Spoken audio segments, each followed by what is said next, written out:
Candy Corn Curse. Halloween in the town of Hollow Creek was always a grand affair. The streets would be lined with jack-o'-lanterns, houses decked out in spooky decorations, and children dressed in their best costumes, eagerly awaiting the night's festivities. But this Halloween was different. This Halloween, Hollow Creek would be introduced to the Candy Corn Curse. It began innocently enough. A new candy store had opened in town, Mystical Morsels, just in time for the holiday season. The store was an instant hit, with its unique and exotic candies drawing in crowds. But the most popular item by far was the candy corn. It was unlike any other, with its vibrant colors and a taste that was simply out of this world.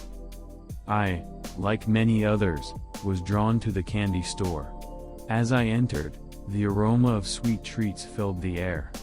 The store owner, a tall, slender man with a mysterious aura, greeted me with a smile. "Looking for something special?" he asked. "Just some candy corn for the trick-or-treaters," I replied. He handed me a bag, its contents shimmering in the dim light.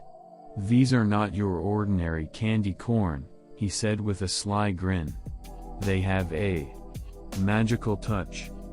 I thanked him and made my way home, eager to hand out the candies to the children. As night fell, Hollow Creek came alive. The streets were filled with ghosts, goblins, witches, and superheroes, all in search of treats. I sat on my porch, the bag of candy corn by my side, handing out the treats to the eager children. But as the night wore on, strange things began to happen. The first sign that something was amiss was when Mrs. Thompson, the town's librarian, came running down the street, screaming at the top of her lungs. Behind her was a giant book, its pages flapping, chasing her with a vengeance. Then there was young Timmy, who had a fear of clowns. As he ate a piece of candy corn, a group of sinister-looking clowns appeared, juggling knives and fire, their laughter echoing in the night.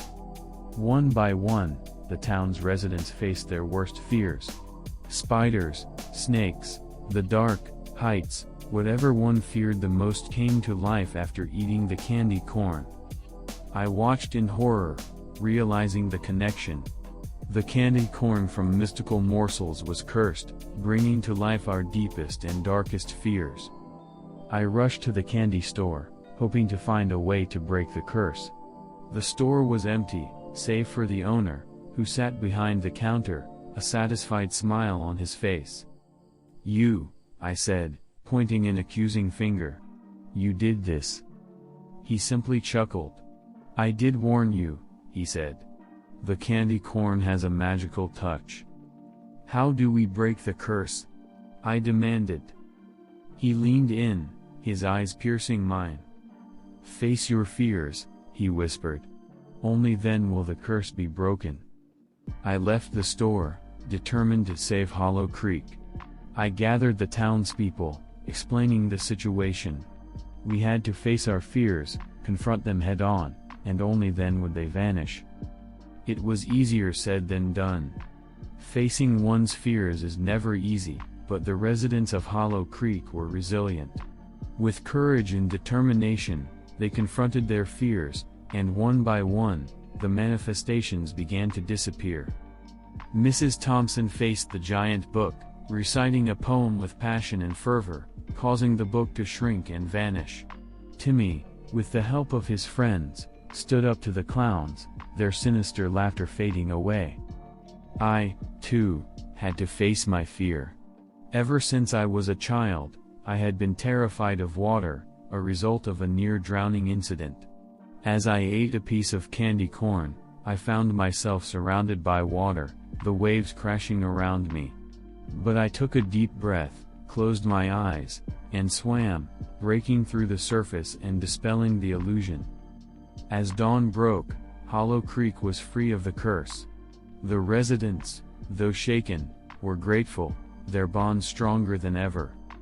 The candy store, Mystical Morsels, had vanished, leaving no trace behind.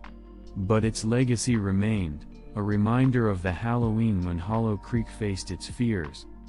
And as for the candy corn, it was banned from the town, a symbol of the curse that had befallen Hollow Creek.